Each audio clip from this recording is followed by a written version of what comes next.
We had actually talked when we knew you were going to be on the show. One of the questions we had put on there was, is it more stressful to go to the ring or to the octagon or sing the seventh inning stretch? Seventh inning stretch, without a doubt. A guy who made his career, cut his teeth on the microphone with the personality. I mean, you weren't singing a lot in the ring, I imagine, but No, I mean, at the end, I was pretty much so bored that I would sing. I would sing a lot. Yeah. How great is this for you? You're someone that, there are a lot of fans that, and celebrity fans that, they come around when October hits. They were there in '03 and they were there in '07 and '08.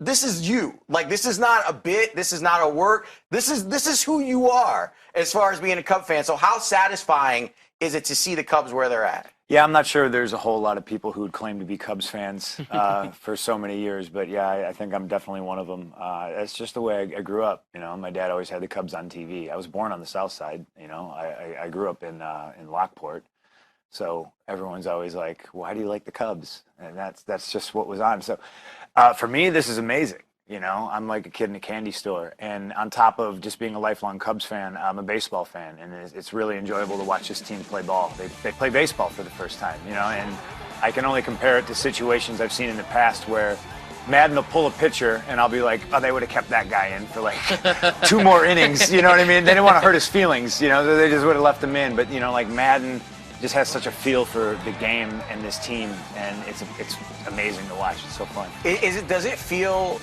different? Because a lot of times when we talk about the Cubs overall, we're talking about sadness and nostalgia and despair. I know, having lived my whole life in Chicago, to me, it feels like this team feels different, and people's reaction to this team feels very different than in the past. Is that a fair assessment? Sure. It feels different to me. And I think, and not to discredit anybody who's ever played on the Cubs, management team, anybody who ever, got hit by a pitch or threw a ball or anything, but this team feels different to me. Prior to this, I think any good fortune that came the Cubs' way almost felt like dumb luck. And it went both ways, and people blame curses and these silly little things for, ruining Cubs winning seasons or a good showing. But I just think this time it's just like, it's stellar baseball playing. I mean, we got so many good position players, and they're all like, I don't even know if they're going to legally drink, So it bodes well for the future of the team. That scares a Cardinals fan. I mean, if you just objective. You guys are all hands on deck today. It is. I mean, John Lackey, on 3 short days rest. rest. Yeah. I mean, that's what we're down to right now. We got 2 guys, I think, that can hit, whereas you guys got 7 up and down the order that can do damage. So it is a little frightening. The Cardinals, though, do have that experience. I'll bank on that, but obviously there's so much talent in Chicago. It's got to be fun to see a team knowing that this isn't a little window that's open for like a year or 2. As a Cub fan who has suffered for so long, you're looking forward to a decade plus of really good contending ball. Knock on wood. Yeah, I hope. And, I think with Theo in place, I think he's still securing the future of the Cubs organization, signing international players that are, amazing already. And, they're all 20, 19, 21, things like that. So I think that's what they have in common with the Blackhawks. They look forward so much that they build up like their stockpile of young talent, and it's almost they have abundance of it now all of a sudden. When you're watching these guys and you brought up the young guys of this team, do you have a favorite? Is there a guy you say, that's my guy, or when you knew they were calling this player up or this player up, you're saying that's the guy that's going to hit for them? I knew you were going to ask me that, and it's a really hard question to answer. It's like picking your favorite sibling or something? I mean, you go, I love Anthony Rizzo. I do a lot of charity stuff with the Cubs every year, and Rizzo is always just like a big teddy bear, sweetheart, nice guy. I'm partial to catchers, though, because when I played ball when I was a kid, I was a catcher. So I'm a big fan of Ross. I like Miggy. I really like Schwarber. I mean, that guy can just he made it to like third base the other day on like somebody's base hit, and like he doesn't look like a guy who can make it to third base, So everybody hustles. I like the guys that even if they know they're grounding out, they still hustle. They run through the baseline, and Respect 90, right? Is that Joe Madden's the message? Respect 90. Yeah, I can't single out one person. Chris Bryant, Baez, Addison Russell, who I hope is okay. Do we got any? There's going to be another test on him this morning. We should find something out. How about how feelings have turned around with Starlin Castro? Yeah, I mean, and that's I think that's such a great story. Maybe he got a little lazy. Maybe he, I'm not sure. It's hard to say. But yeah, he's really picked up his game. Lost his job and then got another one, and he's been playing his ass off. Yeah, it seems like every time there's a Cardinal pitcher on the mound, he turns into Cal Ripken or some iteration of that in the middle of the infield. He just absolutely murders us. CM, you said you played a little bit of ball when you were younger, a little catcher. If you were to be a Chicago Cub, if you hadn't gone the wrestling route, if you'd been an excellent baseball talent and got to the major leagues and you got to play for the Cubs, you're on this roster, what would your role be? Would you be the big teddy bear of the Anthony Rizzo? Would you be a guy who kind of starts some things with the other squad? I think I was the only kid who had the distinction of being thrown out of Little League games, so I don't know if I would be a teddy bear.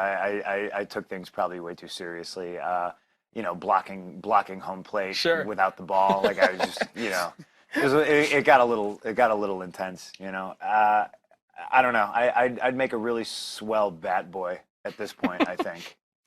Well, since you're someone who, beyond wrestling, now you're moving into fighting MMA, and beyond that, you pin comic books. Yeah. The Thor Annual, by the way, I read it. I'm a big comic book guy. I thought it was phenomenal. Thank you. Question. This has been kind of something that my friends and I have been discussing. Kyle Schwarber, does he kind of look like Ben Grimm? Sure. We could paint him orange, and yeah, the resemblance would be uncanny, I think. Absolutely. I've been trying to figure out what his superhero face is, and it does, because he's just a big dude, but he's still mobile, can still run a little bit. Doesn't look like he should go first to third. Stand up. Made it to third. But that barrel, that fire hydrant body can get around the base paths. Yeah. What's it been like doing stuff with Marvel? Oh, it's been super awesome. Yeah. I never wrote a comic book in my life, and they just kind of asked me if I wanted to do it. So I got my feet wet with the Thor Annual. I wrote something for DC too, which I think is actually, we should talk about. It's pretty important. Kind of flew under the radar. It's a little 10-page story in an anthology called Strange Sports Stories. And I wrote it. It's kind of like my love letter to the Chicago Cubs. So if anybody out there, if you can find that, I think it's in issue 3. Find that and read it. It's pretty funny the way things happen and how I wrote it and the way things have kind of unfolded. It's pretty remarkable. Art's imitating life a little bit. A little bit. How about that? That's outstanding. What's your favorite memory of being a Cubs fan from when you were younger? Was it a game that you went to or maybe listened to or watched with your family? The Cubs were just always on. My dad would be asleep in the recliner, and I dare not change the channel. So, the soundtrack to my youth was almost Steve Stone and Harry Carey, So, and it's cool to watch these guys play, and you can't help but think, man, it'd be great if Harry was here so he could mispronounce Baez and Miguel Montero. It's you know what I mean? Like it'd be a trip just to hear him just butcher. He'd probably butcher Rizzo somehow. You never know. Do you think that I like what they did yesterday? You had Sandberg throw out the first pitch. Yes. They went with Ernie Banks. A recording of Ernie Banks. I feel like a recording of Harry is coming tonight. It should be. That's how I feel. But that instead of even bringing in Punk, who's obviously in town, and having him do it, you don't want to sing the stretch for an important game like this. It's just too much. Just too much pressure. It's just too much. When you're watching games, what's it like for you now? Are you? I mean, yesterday they showed Eddie Vedder in the box with Jed Hoyer and Theo Epstein, and he was just like going insane. Is this one of those things that you want to share, or is this one of those things where you want to be in your house on your recliner, kind of watching it by yourself because you might need to say some 4 or 12-letter words, and depending on what goes on in the game? Now I got to share this. I had the choice, as a lot of Chicagoans did last Wednesday. It was like go to the Hawks home opener and see the banner get raised, or support the Cubs in Pittsburgh. And I'm fortunately at a point in my life where I can just kind of drop things and fly to another city to watch my team. And I did that. And I got 2 tickets, and I got one from a friend, Cole Cabana. And then he looked at flights and he was like, I can't justify this. And I was like, listen, man, this is like a once in a lifetime opportunity, you know, and I can't go by myself. Yeah. You know, it's going to bum me out. You have to come so I can grab somebody and, you know, we're going to be in enemy territory. I need you. And then he used his flyer miles and he came with me. So it's cool to share it. It's cool to share it with fans. You know, being at Wrigley, everybody's high-fiving and everything like that. I actually brought my buddy Anthony with me yesterday, and he is a Cardinal true blue Cardinals supporter, fan. huh? And I just, you know, he's on tour. He had a day off, and he was like, yeah, okay, I'll come. And he came, and he was very, very upset, and I've enjoyed it. Would it mean more to you that they be going through the Cardinals? I think it means more to everybody that they're going through the Cardinals. And I think we knew it was going to happen. You know, I know I can hear Len Casper echo in my head saying, you know, that last, you know, season game where we played the Cardinals, and he was like, I don't think this is the last time we're going to see them this year. You know, and it turns out here we are, you know, and it'd be nice to get it done here at home tonight. You don't want to go back to St. Louis. No. Weird stuff happens. But the good thing is, got John Lester in the holster Yeah. in case you He's need ready. him. In case you need him. Yeah. Listen, like I said, a little scared of the Cubs, what they've already become and what is waiting on the other side. But, What's going on with Wainwright? well, I mean, that's a hell of a story, you know, ruptured to get Achilles. back, I think, in the first place is commendable. Yeah. Threw a 90-mile-per-hour get-me-over fastball, Exactly. and he got deposited. Exactly. He's clearly First not quite pitch. the same, but he's the best that they got. I mean, Yeah. they're kind of, like we were talking about earlier, Lawrence, they're a little depleted with the injuries they've dealt with. The fact that they've won 100 games is commendable, but right now I just think the Cubs are a better team, a better roster based on I think who's the Cards available. are beat up. Yeah, Yeah. I agree. Molina's So, thumb, like everything. Absolutely. Yeah, it actually, like when you're watching, because I think Molina, I love watching him. Yeah. And seeing him yesterday, he takes that swing, and you're like, man, this guy is out there fighting Yeah. through some stuff. Yeah, like, we were that was watching hard. him. Every time he swung, he took that hand off the bat. So he was just like almost like a lame duck up there. And felt I didn't bad know for him. this until I read the Post-Dispatch this morning, but they actually have ordered special bats for him. It's not a traditional handle. It's actually crafted a little bit like they call an axe handle. Imagine Yeah. an axe handle So he can to grip it. alleviate some pressure. Wow. So they had to order and overnight these special bats from Wow. Molina, and he still is having trouble holding on to them. What made you decide that you wanted to leave the wrestling ring and go to the octagon? It's just something I always wanted to do. And, you know, you're not really afforded too many hobbies when you're on the road, like I was. And the schedule is so brutal. And I did it for almost 10 years with WWE, and I did it for almost 10 years to get there. So, you know, I had a career, and I'm somebody who is very goal-oriented, and I kind of get bored and stagnant pretty easy. So it was time for me to move on, and I moved on. And, you know, I'm inspired every day by the people who tell me what I can't do. I'm that guy. You know, tell me I can't do something, and I'll go do it. What new challenges are presented when training for mixed martial arts versus training for professional wrestling? It's just the skill, retaining knowledge and learning new things every day, I think. I'm no stranger to hard work, and I'm not afraid of it. So I can be in there every day working my butt off and just drilling. But it's just, you know, my learning curve's pretty huge. You know, I'm just trying to learn as much as I can and also retain that information. And when in live sparring situations, you know, you got to know what to do and react the right way. Well, I was in Chicago this past Monday. Do you ever miss it? Because I know that fans miss you. Yeah. I do not. I see fans every day. You know, I see fans when I'm walking my dog. And so I still have that aspect. And some situations are great and they're friendly and they're great and they're cool, and some aren't so. Some aren't so nice. If you see me, just say hi. You know, I'm a human being. Let's have a nice conversation. You don't want a selfie with me with food in my mouth. And, you know, it's not good. That's not good for anybody. Also, my dog might try to eat you, so beware of that. I don't really miss it. It's not the greatest relationship right now, obviously, you know. Is there, pardon the wrestling term, is there a heel in particular, like you said, you want to prove people wrong, those that doubt you? And I'm sure there are many, maybe even in the industry you're leaving, that doubt you can make a successful transition. Is there anyone there that you want to prove wrong especially? You know, when it comes to that, I just think it's the general percentage of people who are like, oh, you can't do it. Mm-hmm. Oh, you're old. Oh, you're not athletic. Oh, you're you're ugly. Like whatever people's perception whatever they cling of to. me is, to me, those are the people that they don't know me. And, I'm doing this for myself. This is like probably the most selfish thing I've ever done. You know what I mean? Like this is for me 100%. I've been afforded this amazing opportunity and I'm not letting it slip through my fingers. Wrestler, author, creator, fighter, Cub fan, I'm a lover too. lover, dog Lover and a owner, fighter. Love and my someone dog. who gives of himself for charity.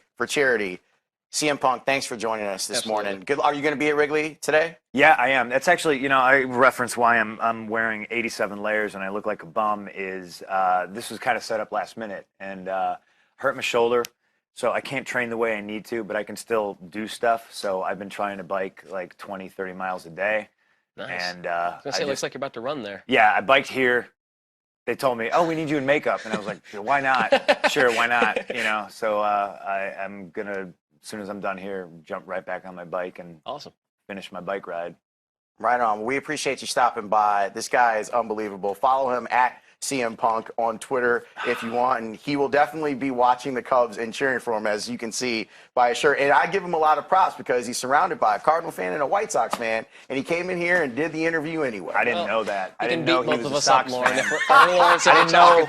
I didn't know he was a Sox fan. I feel taken advantage of now. I'll be there today, so if you see me at the game, wave, say hi.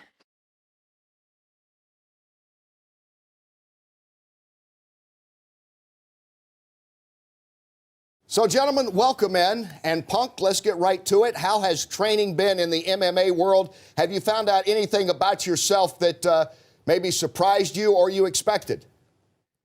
No, I just been kind of getting acclimated to everybody and the team.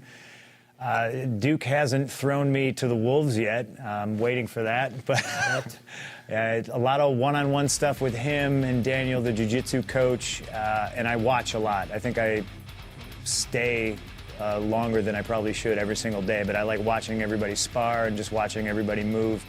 It's been very like a learning, growing experience for me, but it's been super educational and a lot of fun too. Yeah, I read you've been training a long time for Brazilian Jiu-Jitsu, but because of your travel schedule, you never really got a belt. But that is your background, so we knew you had to find a good gym for the striking. And when I found out you're going to Duke, I think it's a really great choice of yours. Yeah, oh, well, thank you. I actually heard what you said about maybe I should pick up and go to Holland or Thailand or something like that, and I would love to do that. But this being 90-minute drive from my front door was super appealing, and I don't feel I sacrificed any quality of training just because it was close.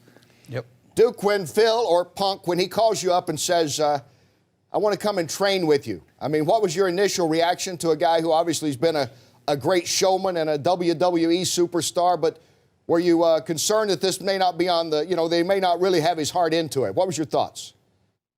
Well, luckily I met the Punk 2 years ago in Chicago at Anthony Pettis' fight with Donald Cerrone. We've been very friendly since then, and I knew about his intentions to want to get in the sport, so it wasn't a surprise for me. That being said, a guy with his reputation and magnitude in the WWE industry, I'm really excited to see him come to the UFC. How has he been doing, Duke? I mean, he's been there now for a week, and how are his skills, his basics, so to say? I think he's very good. I think what's impressive the most about the Punk is his attitude, his hunger, his work ethic, and the guy's a sponge. Has Dana White, if you guys sat down and said, here's an ideal list to start out with, these are some of the guys I would like to fight, or has he said, these are some of the guys we want you to fight to get everything started in your UFC career? Have you talked about that, Punk? No, that's never come up. There's never been a list of guys. We've never talked about potential opponents because I think this early in the stage, I think originally Dana, myself, and Lorenzo all said 185. When I had my initial meeting, they flew out to Chicago. I was walking around at like 220, and once I was like, are you guys messing with me or is this a serious offer? They let me know it was serious. I immediately booked a flight to L.A., and I trained with Henner and Hedon and whoever else I could in L.A. for 3 weeks, twice a day. And the weight just keeps coming off, and it keeps coming off. So once we nail down that, I'm sure in about 6 months we might entertain who I would fight. Duke, are you surprised with how well he's doing so far? Are you pleased with it? Yes, I'm very impressed. What I like about the situation is he comes to me with a very open mind and open palate, so I can mold him and start someone from the beginning. He's trained, but not got fight ideas and concepts. He's really easy to mold, and that's something I did with Anthony Pettis and his brother and guys who started from the beginning with us. You know, before we leave, because I read all the comments from all the other professional fighters, and I said, man, I think it's great what you're doing, Punk. You said, this is my time, because otherwise I'm going to be too old. I want to try it out. Whether I'm going to win or not, at least I tried it out. And I really applaud that. You know, coming from you, boss, I'm a fan of yours. You know, that I think everybody is. You're a legend, and that means a lot coming from you. But yeah, I'm not calling anybody out. I tell people I'm calling myself out. I'm putting this all on me. I have a great trainer. There's other great coaches here, and the track record at Rufus Sports speaks for itself. You know, the Anthony Pettis, Ben Askren, Chico Camus. I mean, it goes on and on and on. There's so many guys here that are awesome. Eric Koch, and they're nice too, and they've welcomed me with open arms. So, boss, thank you very much. I appreciate it. Inside MMA, live every Friday night on Access TV. Your home for MMA. I very much, and this will be misconstrued as a quote if you just read it, but I very much have a I can't wait till it's over kind of feeling thing. You know, not that I want to get it. I want to get it over with because I'm ready. I feel ready. I'm prepared, and being here every day for like 5 hours a day has made me feel that way. So it feels nice. There's like a relief. There's like a calm. I'm excited, a little bit of nervous energy, but it's all positive. Does part of that have to do with the expectations that are on you for this fight from everybody, from your peers in the UFC, from the fans? You know, that's like a case-by-case basis. I don't know what the expectations are. I know what my expectations are. I know what my team and my coach, what they expect out of me. And I think it depends on what corner of the media or the internet you look at to see what the expectations. People expect me to get knocked out. People expect me to get starched in, 30 seconds. And the people who see me work here every day, they expect me to win. What are your expectations? My expectations are to win. Go out there, whether it goes 3 rounds, whether it goes 3 seconds, my hand will get raised. That's what I expect. I expect to show up, best shape of my life, happiest I've ever been, and happy looking in the mirror before the fight, knowing job well done. I mean, it's been a pretty long road, and it's funny because you can ask yourself, what happens if I lose? What happens if I get embarrassed in front of the world? And then you think to yourself, well, you shit yourself on national television before, so how bad can it go? How bad can it really be? What's the worst thing that can happen? And I tend to think of this entire journey it being more about that journey and discovery about yourself and making new connections with coaches and friends and teammates than it is the final destination. But for me, if I never did this, I'd still be walking around with a herniated disc. And the thing about being a wrestler is you're your own worst enemy. You just keep going. And I was in here every day, and I just kept going, and I just kept going.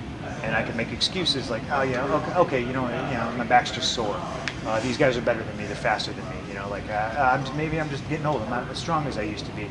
And then once I got diagnosed with the herniated disc, it was like, you can't even get a shot to fix this. You got to get this thing cut out of yourself. It wasn't even so much like disappointment or depression or anything. Like I was elated. And then I came back in the gym and I was a completely different person. So, what's the worst thing that can happen? The worst thing that can happen is I get back surgery and I feel like my whole self again, and my dog's all over television and he's pretty awesome. And, I just look at everything, I guess, differently than everybody. So the footage that everybody's seeing, and criticizing, yeah, absolutely, 100%. I was operating on 25% power. I know Mickey's tough, but this is really a battle against yourself. Could you touch on that? Yeah, there's only probably one guy that you can't find more tape on than Mickey, and it's me. So I think the fight's intriguing, but you know, without sounding disrespectful to him, this is my story, you know. So this is about me wanting and almost needing to do something just to prove to myself that I can. You know, there's people out there that, like I've said, they hope I lose, and there's people out there that realize that once I step into the octagon, I've already won. You know, and for me, I'll probably say this a dozen more times today. It's not about the destination, it's about the journey. And that, to me, is a microcosm of life. You know, it's not about the diploma you get after 6 or 4 years of college. It's about learning and the experience you gain during those years and the people you meet and the bonds and the connections you make along that way.